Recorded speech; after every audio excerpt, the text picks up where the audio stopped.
Bonjour, bonjour, salut à tous. Merci une fois de plus de nous accueillir chez vous à ce jour. Mon époux et moi, nous sommes tellement ravis de vous faire encore cette présentation. Bonjour Dali. Bonjour, bonjour. Donc aujourd'hui, nous voulons parler des fiançailles. Qu'est-ce que les fiançailles? La durée des fiançailles, ce qu'il faut faire et ce qu'il ne faut pas faire pendant les fiançailles. Je voudrais bien que nous puissions rester dans le cadre des fiançailles dans la foi, des fiançailles chrétiennes. Parce que je ne sais pas comment ça se passe là dehors. Il y a tellement de désordre là dehors. Donc c'est mieux que nous focalisons sur les fiançailles dans la foi. Ok, Dali. Yes. Qu'est-ce qu'on entend par fiançailles? Qu'est-ce que les fiançailles? Est-ce que tu peux d'abord nous donner une définition des fiançailles? Et je te remercie une fois de plus pour cette opportunité que tu me donnes encore d'intervenir dans ta fenêtre YouTube pour éclairer l'opinion ou pour apporter un peu plus quelque chose concernant les fiançailles. Ce qui peut édifier, ce qui peut aider les gens à vivre une vie tranquille, une vie meilleure selon le plan de Dieu. Donc pour moi, les fiançailles, c'est une promesse réciproque que deux personnes de même sexe, de sexe contraire, deux personnes de sexe opposé oui, se font pour se mettre prochainement dans les liens du mariage. Donc c'est un fait juridique et non un acte juridique. Okay. Donc je dis les fiançailles, c'est une promesse réciproque que deux personnes de sexe opposé se font pour se mettre prochainement dans les liens de mariage. C'est pour ça que je dis que c'est un fait juridique, ce n'est pas un acte juridique. C'est-à-dire que ce sont des paroles de promesses. Okay. Yes. Il n'y a pas d'écrit où la loi dit ceci, cela. Donc, les fiançailles aussi, c'est la période qui court entre la promesse qu'on s'est faite de mariage jusqu'au jour de la célébration du mariage. C'est cette période-là qu'on appelle les fiançailles. Perfect. Elle peut être relative, plus ou moins longue, une longue période, et ça dépend. Mais pour nous, les chrétiens, la parole de Dieu dit que nous devons bâtir sur le roc qui est Jésus. Que tout ce que nous bâtissons sans Jésus, c'est du sable mouvant, ça ne peut pas tenir. Ça peut s'écouler à tout Ça moment. peut s'écouler à tout moment. Donc, sachant que le mariage, c'est quelque chose de très précieux et très, très important. Nous devons prendre le temps de bien bâtir, poser la fondation. Donc, la fondation commence déjà pendant les fiançailles, n'est-ce pas? Yes. Ok. Donc, qu'est-ce que la première étape quand un garçon veut se marier? Faut-il aller directement vers la fille qu'il aime, dire que ok, je veux te marier? Pour nous les chrétiens, qu'est-ce qu'il faut faire? Ouais, il faut d'abord que je rappelle à nos vieux ceci. J'avais dit dernièrement que le mariage est l'affaire de personnes matures. Ça, c'est très important. C'est là où je voudrais d'abord commencer. Le mariage, c'est l'affaire des matures. Par les gens qui se lèvent par coup de tête, par sentiment, ou par imitation, ou par précipitation. Ils veulent se marier. C'est ça que je voudrais mettre les bases de ce que nous sommes en train de faire. Donc le mariage, c'est cette fondation-là, ce fondement ce socle qu'ils sont en train de bâtir. Les fiançailles. Les fiançailles, autant pour moi. Oui. Les fiançailles sont ce socle-là, cette fondation Oui. qu'ils sont en train de poser. Mhm. Et tu sais, nous savons tous qu'une bonne base va soutenir un édifice qui met l'homme. Yeah. Donc une mauvaise fondation peut faire à ce qu'un bâtiment se Se coule. coule à tout moment. Voilà. Yeah. Même la Bible dit, celui qui a bâti sur le sable et celui qui a bâti sur le roc. Et notre roc, c'est Jésus. Merci. Amen. Parce que tu l'as dit. Amen. Amen. Amen. Donc, un jeune homme voit une fille qui l'intéresse et il a de l'attraction. Il y a l'attraction du côté de la fille. Le cœur brûle. Ouais, il a des sentiments d'amour. Le cœur brûle, le cœur tape. Il a trouvé ce qu'il a tant cherché. Quand il la voit, le cœur tape. Il voudrait donc se présenter, il voudrait entrer en contact avec la fille pour lui exprimer ses désirs et ses volontés et ses projets. Donc, pour moi, je dirais, ce dernier, par manque d'expérience, il peut gâter ce qui est déjà bon. Donc, il doit rencontrer son responsable spirituel, ou son père spirituel, ou son pasteur, ou son dirigeant dans le Seigneur. Et il lui présente le problème. D'abord, s'il est chrétien, il faut qu'il commence d'abord à prier. Très important.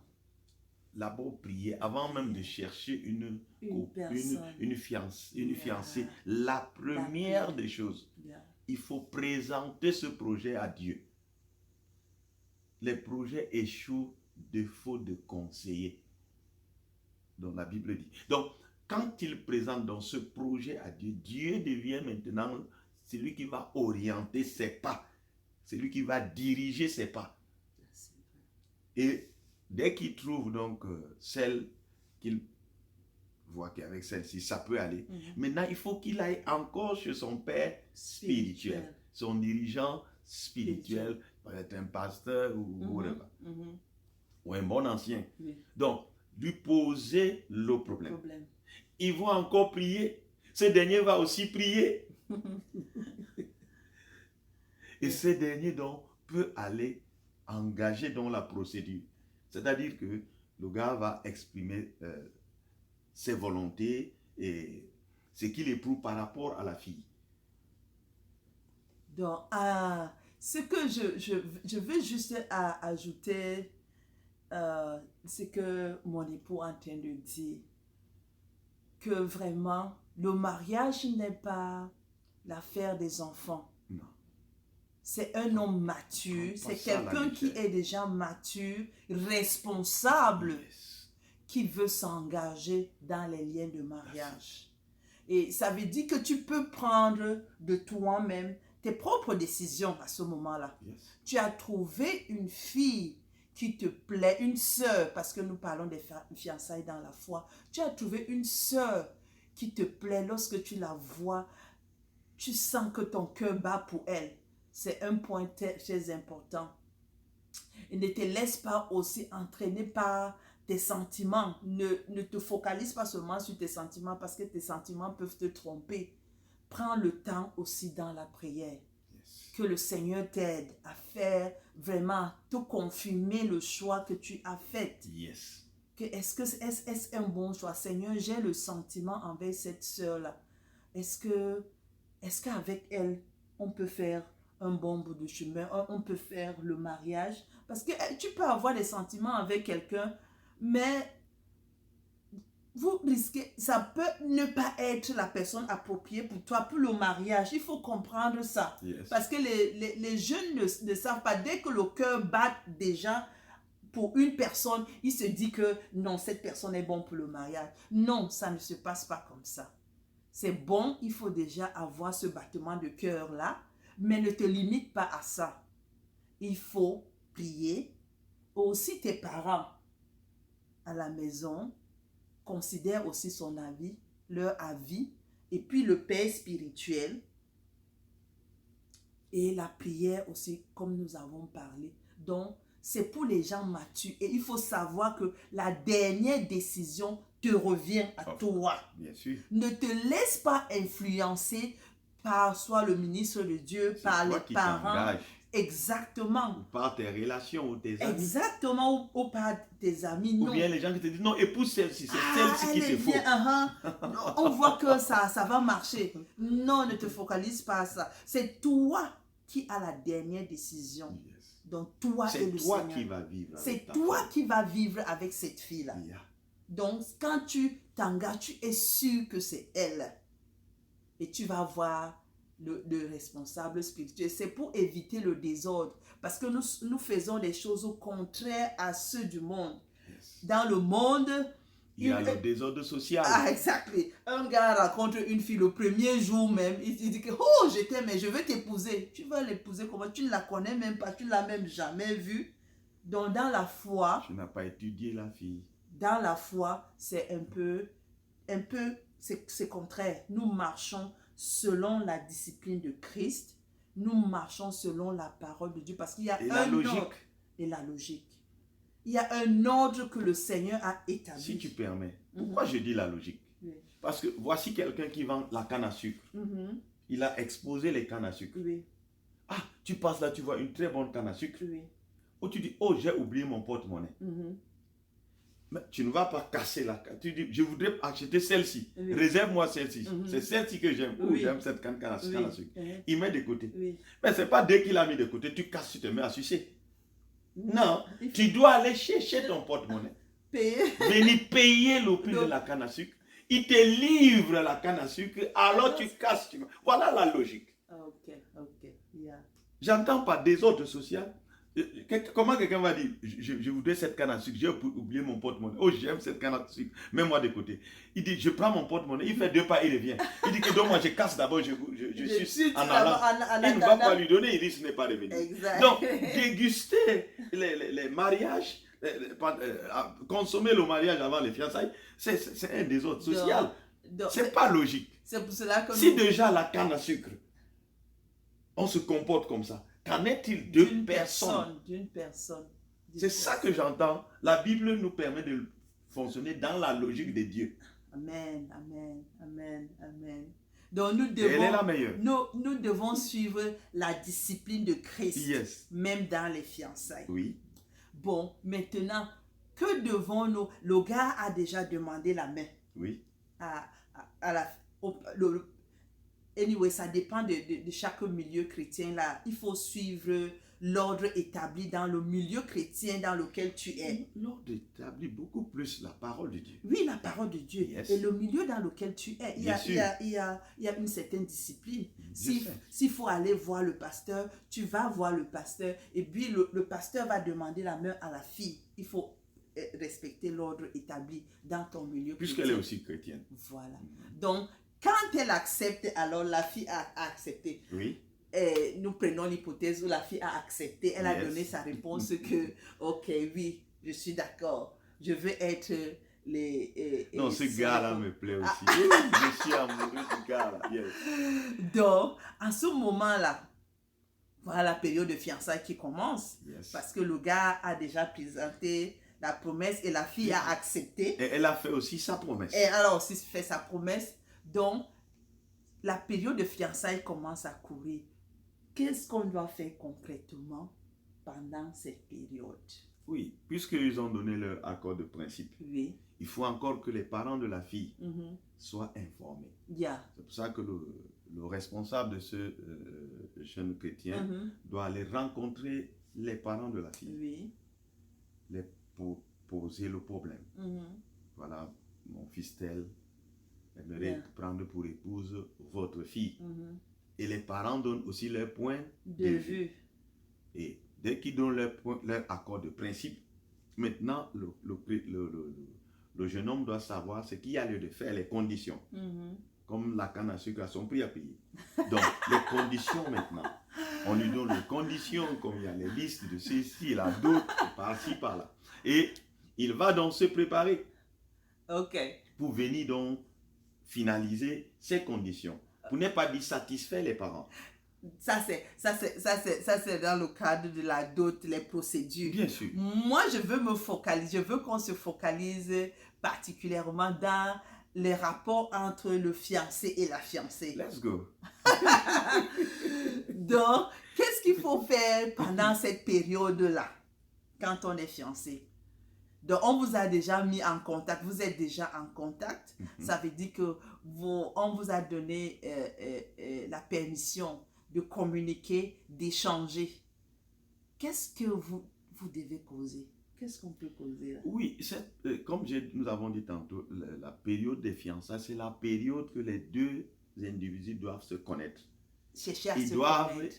échanger. Échanger. Ils doivent communiquer. Communiquer. Là où les deux se posent des très questions. Les questions même important. les plus profondes.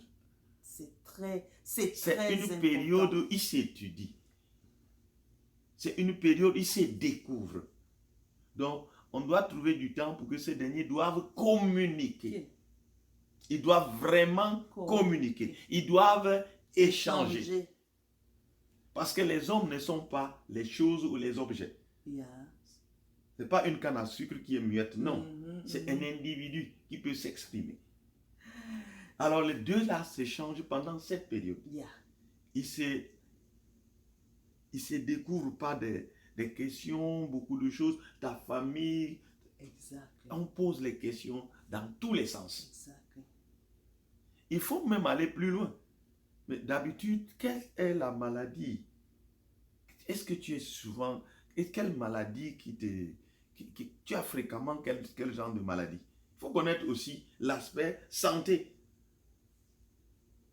Il faut connaître l'aspect santé. Donc, pour ne pas être surpris que, oh, j'avais épousé le monsieur, celui il avait une grippe saisonnière. Chaque année, la grippe. Chaque année, le rhume. Il ne m'avait jamais dit. Non.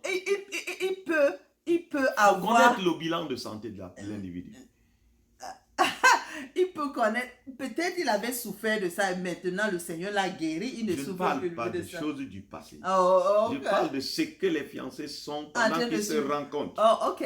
C'est très important. Ok, il faut savoir que peut-être de temps en temps, je suis menacée par le palu. Donc, c'est pour dire que pendant la période de fiançailles, communiquer sur des sujets très importants de votre vie ensemble.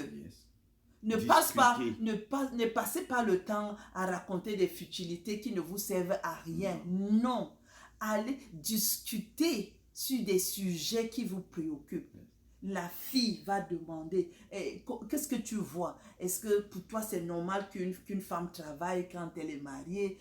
Le gars va lui donner son point de vue et elle va comprendre l'esprit qui anime le frère. La fille doit connaître les objectifs. Exactement. Et vice-versa. Vice-versa. Yes. Donc, il faut beaucoup communiquer sur des sujets très importants.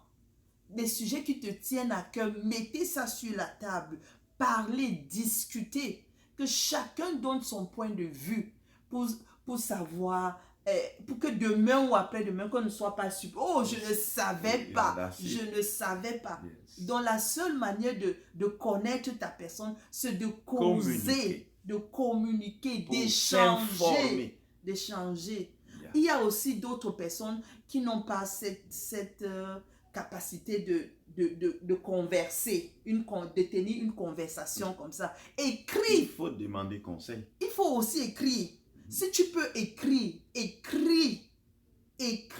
fais même des lettres, tu envoies pour qu'on te donne des réponses vraiment appropriées à ton fiancé ou à ta fiancée. Donc, il y a tellement de moyens de communication. Mais il y a le téléphone, il y a l'internet et tout. Donc, autre chose, puisque tu m'as dit, la vie des fiancés. Oui. Pendant cet intervalle. Oui. Comment ils doivent vivre, comment ils doivent se comporter. Nous avons dit au préambule que c'est un mariage chrétien. Donc les chrétiens ne se retrouvent pas sur des endroits isolés, soit les heures tardives, les deux. Non.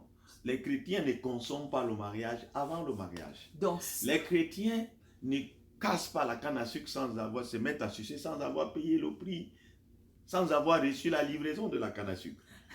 Donc les chrétiens se préservent. Parce que nous avons dit que c'est des promesses réciproques. Yeah. Et j'ai même dit que c'est un fait juridique et non un acte. C'est juste des paroles. Donc, maintenant, si consomme le mariage, après, on se rend compte que non, ce mariage ne pouvait pas tenir. Qu'est-ce qui va se passer? Ben, je ne sais pas. Ils se sont abusés. Donc c'est pour ça que la parole de Dieu nous enseigne la chasteté. Les gens doivent savoir se réserver. Jusqu'à ce que le ministre du culte bénisse votre mariage. Fait des déclarations par rapport à la parole de Dieu. Vous enseigne, vous dit ce que la parole de Dieu par rapport au mariage. Bref, grosso modo, jusqu'à la célébration du mariage. Donc, ce qu'il faut éviter pendant les fiançailles. Yes. Il faut éviter de se retrouver seul dans des endroits isolés à des heures tardives. Yes. Il faut vraiment éviter. Parce que nous sommes formés de chair et de sang. Imagine-toi que tu te retrouves avec quelqu'un, ton cœur brûle, ça brûle. C'est ça que la Bible parle de la tentation. La Bible avait prévu tout ça. Donc vous vous retrouvez seul à une heure indue. Seul.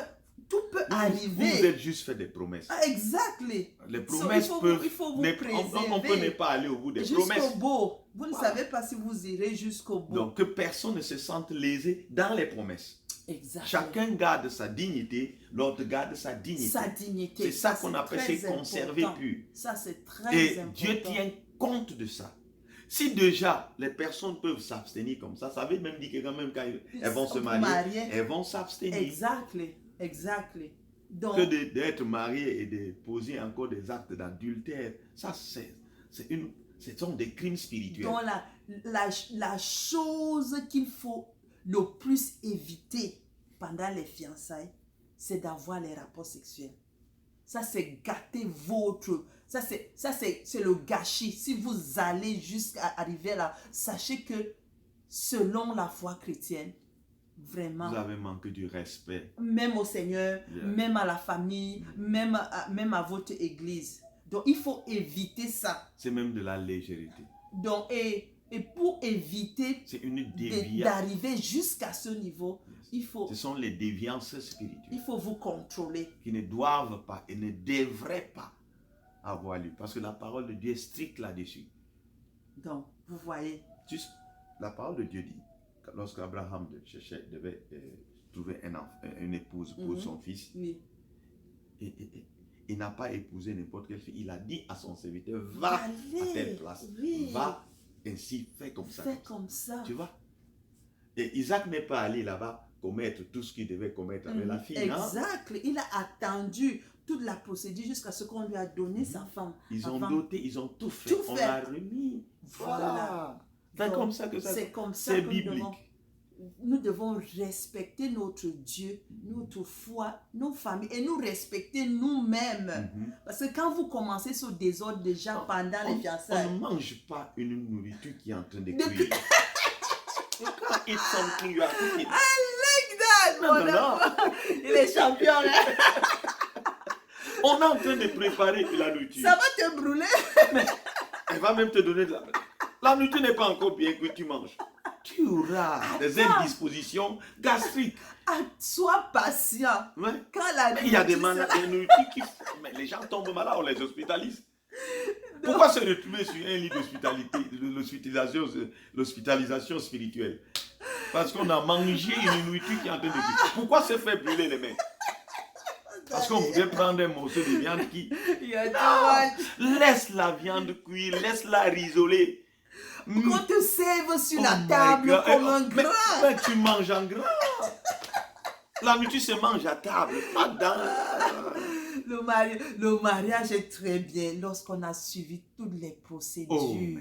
Dieu est merveilleux. Et selon la parole de Dieu, vous arrivez, quand vous passez une bonne étape de fiançailles, sans se compromettre, je vous assure que vous avez fait un grand pas dans la réussite de votre mariage déjà.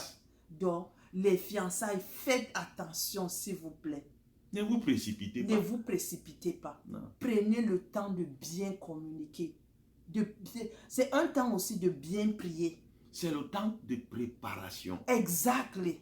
On est en train de se se préparer préparer à se mettre ensemble. ensemble. C'est ça que j'entends par les liens du de mariage. Il n'y a pas encore lien. Exact. Il n'y a que promesse. Il faut qu'il y ait Lien lien. de mariage. Alléluia. Quand vous êtes déjà unis, c'est ça qu'on appelle lien. Le Donc, jour qu'il y a lien, ça devient mariage. Et alors on consomme mariage. Donc prenez On bien. ne consomme pas les promesses. Profitez bien de ce temps de fiançailles. Ayez des fiançailles vraiment appropriées honorées selon la parole de Dieu. Si vous honorez le Seigneur pendant votre période de fiançailles, le Seigneur vous honorera. Il va le faire. Yes. Il va le faire parce qu'il dit que j'honore celui qui m'honore. Amen. Donc, honorez le Seigneur pendant la période de fiançailles et soyez disciplinés et le Seigneur va vous bénir. Amen. Merci beaucoup. Tu as parlé de la longueur des fiançailles. Yeah. Tu voulais parler de la longueur des fiançailles. Non, ça dépend aussi. Ça dépend aussi. Il y a les milieux où les fiançailles peuvent faire 6 mois, 1 an. Ça dépend on n'impose pas, donc ça dépend des fiançailles. Merci beaucoup. Mais nous voulons parler à ces fiancés-là. Ceux qui sont fiancés, mais qui veulent être ces fiancés sans Jésus. C'est un grand danger. Parce que nous avons dit dès le début que celui qui bâtit sans Jésus bâtit en vain. S'il te plaît, avant de t'engager dans les fiançailles, la première des choses que tu aimerais faire, c'est de donner ta vie à Jésus. Amen. C'est de donner ta vie à Jésus. C'est l'idéal. Si tu veux avoir un mariage réussi, c'est nécessaire. C'est très important. C'est nécessaire. Arrange d'abord avec Jésus. Croire en Jésus-Christ, c'est une nécessité. Ce n'est pas... Non, on ne peut pas, non, croire en Jésus-Christ, c'est une nécessité. Ce n'est pas facultatif. Ce n'est pas facultatif. C'est nécessaire de croire en Jésus-Christ. C'est très important. Peut-être les gens ne comprennent pas le mot nécessaire. On peut dire que la respiration est nécessaire à la vie. C'est-à-dire, si tu ne peux plus respirer, tu vas mourir. Tu vas mourir. Donc, ne pas croire en Jésus-Christ, c'est suivre volontairement le chemin de la mort. Et tu vas mourir. That's right. That's right. Je ne parle pas de la mort physique. Tu peux même mourir physiquement et mourir spirituellement. La mort spirituelle, c'est quoi? C'est la séparation d'avec Dieu. Donc, sans Christ, tu seras séparé avec Dieu éternellement. Et tous ceux qui sont séparés avec Dieu sont ceux qui ont refusé volontairement de croire en Jésus-Christ ou de donner leur vie au Seigneur Jésus. Donc, ne soyez pas comme ceux-ci qui disent qu'ils n'ont pas le temps de Dieu. Ils sont orgueilleux, ils pensent qu'ils sont tout. Non. C'est Dieu qui nous a créés. Tu ne peux pas vouloir la maison et tu n'as pas besoin du bailleur, du propriétaire. Non. C'est lui d'abord que tu dois contacter avant que d'entrer dans la maison. Mais plusieurs sont entrés dans la maison, ils ont méconnu le bailleur. Non, juridiquement, il est fort. Tu ne peux pas le battre là. Donc, il en est de même de ce monde. Ce monde est comme une maison. Et le propriétaire, c'est Dieu. Et nous sommes venus entrer dans la maison du propriétaire. Nous n'avons pas besoin de lui. Dès qu'on voudrait prononcer son nom, on dit que non, je ne voudrais pas entendre parler de ce monsieur. Mais tu es entré là. C'est lui qui t'a déjà dit que vas-y. Maintenant, comme il doit venir pour dire, bon, fais comme ça, fais comme ça, tu ne veux plus de lui. Non. Donc, nous sommes venus dans ce monde par Dieu.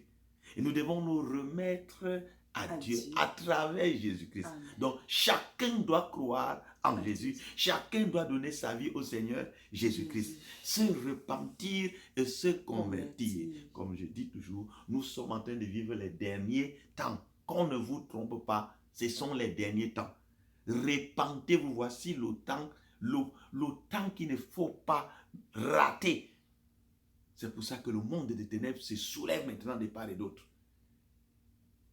Donc, voilà notre frère, conseil. Ma soeur, donne ta vie à Jésus. Accepte Jésus. Et tu auras le bonheur. Fiançailles, mère. Tu auras le mariage paisible. Et même au-delà, la vie éternelle. Amen. C'est ça qui est plus important. Parce que le mariage, c'est pour un temps. Yes, c'est pour on appelle un ça temps. les choses terrestres. Des choses de sont la terre. Passagères. La Bible dit que les choses invisibles sont éternelles. Donc, comme la vie éternelle. Prépare-toi. Comme tu te prépares à entrer dans le mariage, pense surtout à ton âme, à l'éternité qui t'attend devant. Donc, donne ta vie à Jésus. Tu vivras heureux sur la terre et après tu auras une vie éternelle, paisible, un bonheur éternel, c'est ça qu'on appelle le salut. Avec Dieu. Merci beaucoup de nous avoir écoutés. Dali, merci beaucoup. Que le Seigneur vous bénisse. Bye bye. God bless you.